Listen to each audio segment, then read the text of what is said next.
Good day sa inyo mga ka-airsoft.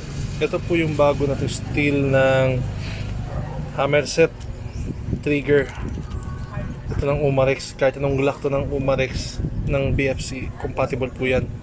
Ito po yung magnet. Tapos nga siya, you know, steel.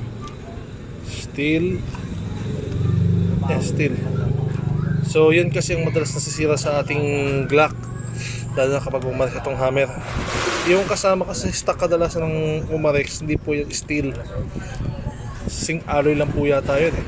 Kaya nababasag siya. Ito naman ay steel na to. Although may mas maganda sana dyan, si Kawkaw, kaya lang napakamahal. Ito naman, mas mura ito compare kay Kawkaw. So nagkakahalaga lang po ito ng mga 1.8 tiniknik. Bali 150 pesos by the shipping fee. Bali 1,950. Compare kay Kawkaw, mas mahal. So yun lang.